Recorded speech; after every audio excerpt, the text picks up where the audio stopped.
Hey guys, what's going on? It's Firebats90 comes here, and today we got an interview with captainmckayrandom. Enjoy the video, guys. If you enjoy the video, give it a like. Also subscribe to my backup channel, The Dynamic Wiki. If you haven't already done so, subscribe to that, and enjoy the video, guys. Ladies and gentlemen, how's it going? My name's Captain McKay, and I got a few answers to some questions here. I'm going to try not to take up too much time. Number one, who inspired me to animate rather than do picture feds? A couple weeks ago, I posted a video on my channel about the history of JWF and how it started off as a picture federation and moved into animating and stuff. So if you're interested in the transition stuff, you should check out that video. But as far as who inspired me to start animating instead of that, I don't really think there's a name I could give you. I just started animating because I've always liked animating, and it just started catching on with some of the right people. Like, I got very positive feedback the first time I posted Bret Hart versus Kurt Angle's, the first promo I made for them. And so just seeing the feedback made me want to keep going. It's like I put in this amount of time and this many people liked it. I'm like, wow, there's something really cool to that. And plus now with YouTube, it makes it really easy to just get people to be able to see your videos. You know, it's out there, and if you just show them the link, they're going to be able to see it, and it's not something that you really have to think too hard about. They can just watch you anytime they want. So that's kind of why I went with the animation this time around. Plus, with picture federations, you got to write a lot of different stories. With animating, I pretty much only keep track of one thing at a time that's going on. But that's basically that. Question number two, what is my future plan, sorry, can't read. What are my future plans for YouTube, and what is my next video going to be? Oh, my next video is an X-Men video that I'm working on. I'm doing like a series kind of with like mini episodes, I guess. The first one is going to be like 8 or 9 minutes long, and it's almost done. I'm just waiting on 1 or 2 more voices to come in to my email so I can plug them into the video. But that's going to be my next video.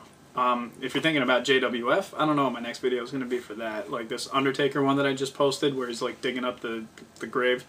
That's something that I just came up with because I just bought the Defining Moments Undertaker, and I also just watched the Netflix like 3 DVD Best of Undertaker thing.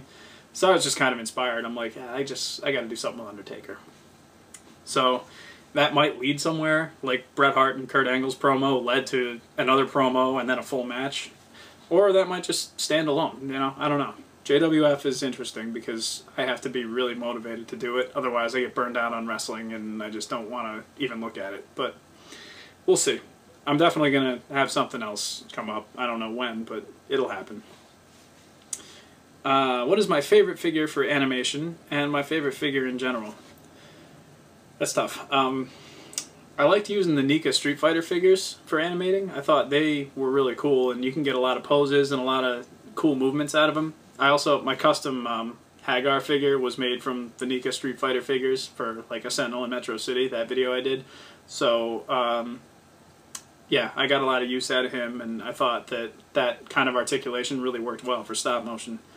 Marvel Legends are also really good for that because they're really articulated. Sometimes the hip joints are a little weird on those, so like walking they might look crooked and lopsided and whatever, but it's, you know, you got to get used to the differences in all the figures if you're going to do something with them. I like the Deluxe Aggression, like the Jakks and the TNA figures and the WWE Classic Deluxes and all that kind of stuff. I think, you know, they worked pretty well for me. I mean, I've used them in a couple of videos now, and those videos are pretty well received when people see them on YouTube, so I guess there's something to be said for those.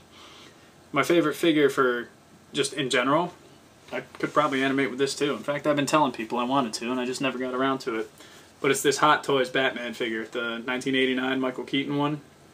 This figure is essentially perfect to me. I mean, it just brings back so many memories of like watching this movie. Like I had the VHS tape that I taped off of HBO when I was 7 or 8 or whatever it was. And so that figure is easily my favorite one in my collection, so who knows? We'll probably see an animation with that eventually, I just don't know when. Again, I'm kind of scatterbrained when it comes to putting things in order and figuring out what I'm going to do next. So, moving on. Question number 4. Who is my favorite animator currently and my favorite all-time animator? I tend to prefer animators who can tell you a story as opposed to just animating something really cool. for instance, on the one hand, you might have the guy who's doing a great animation, perfect frame rate, you can't see any string, any shadows or anything, but the whole video is just one guy doing a wrestling move to another guy. Or, on the other hand, you could have somebody who's maybe a little choppy, maybe their animation isn't quite as technically good as this guy's, but they could tell you a story and get you hooked on it. Well, 9 times out of 10, I'll prefer this guy over the really good technical guy, just because I prefer to tell stories rather than just do, like, flawless animation, and that's kind of what I guess, side myself with.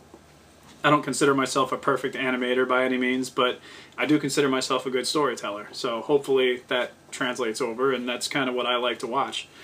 As far as wrestling goes, my favorite animators, lately I've been watching JWS a lot. I like the fact that he's done a couple of matches in a row and then put them all together and made one show out of them. So last night I got the chance finally to sit down and watch the whole thing in sequence, and I thought it played out really well. He does good work, and I really enjoy his stuff. Matt Goldberg is another one, MBG1211. He was one of the first people to contact me when I started doing the animating, and he was always very encouraging, and since then he and I have kind of kept in touch on like Facebook and whatever, and just, you know, he's a cool dude, but as far as his animating goes, he has a sense of like pacing that you don't see a lot. He knows how to explain, well, like I say, the pacing. His matches flow really well, is what I'm trying to say. And plus, he's got a lot of the promos and stuff that go along with it. He's always trying new stuff. That's kind of why I like watching his work. And,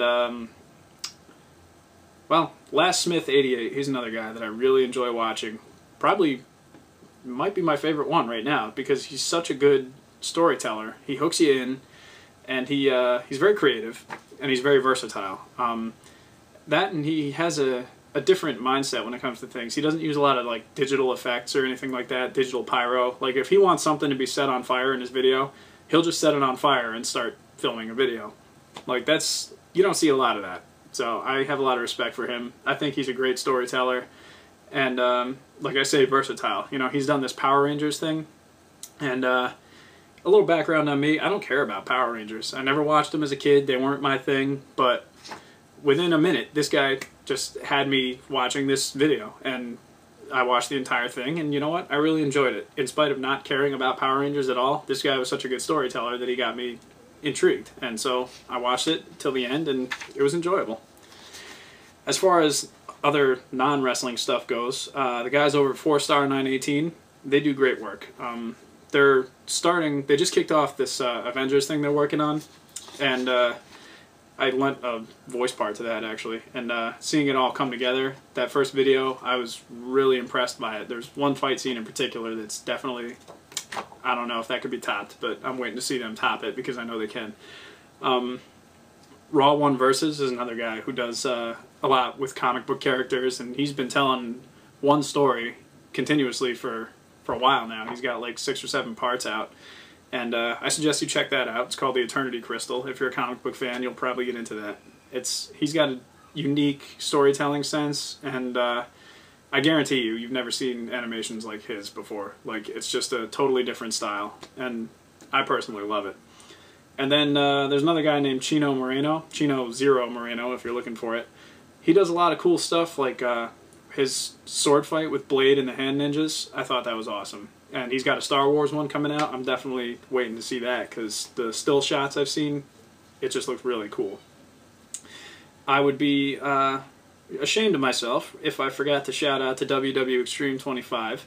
His, I mean, he's a great animator too, but his top 5 wrestling animations that he posts like every week or like whenever he, you know, can, that's kind of how I keep in touch with the wrestling animation world. Like, that's how I know who's doing what and who's, you know, kind of climbing in the ranks and who's still on top of their wrestling animating game. I don't get the chance to watch everybody's animation. You know, I try and respond to everybody that comments on my videos, but I don't always get the chance to watch everybody else's. So seeing his video, he might have like 5 or 6 animators in there that I now just seen all of their animations right there for the week, and I'm like, that's definitely great, because A, I get to see who's doing what, and B, it's kind of like the best of the best that I get to see in one sitting. So, big shout out to him. He definitely, every week I watch his show, and I always comment on it, and he knows how much I like his stuff. And question number 5.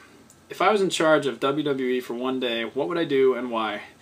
Well, first I'd have to get completely familiar with what's going on in WWE. I haven't seen any WWE in the past couple of years, except for WrestleMania because The Rock was on it, and Survivor Series also because The Rock was on it. So I don't know who's the champion right now. I don't know who's doing what. All I know is that a lot of the wrestlers right now don't have much of a personality compared to when I was growing up. You had guys like Austin and Shawn Michaels and The Rock and Bret Hart and Undertaker. They all had different distinct personalities, and they all looked very different too. Nowadays a lot of these guys kind of look the same excuse me, to me. And so I don't know. I guess that's what I would do, was I would amp up people's personalities. I think that's all I got. Thank you for letting me be a part of this. I've enjoyed watching previous episodes of this show, and I'll look forward to future ones. In the meantime, I hope you guys got the answers you were after, and we'll see you soon. Thanks for watching.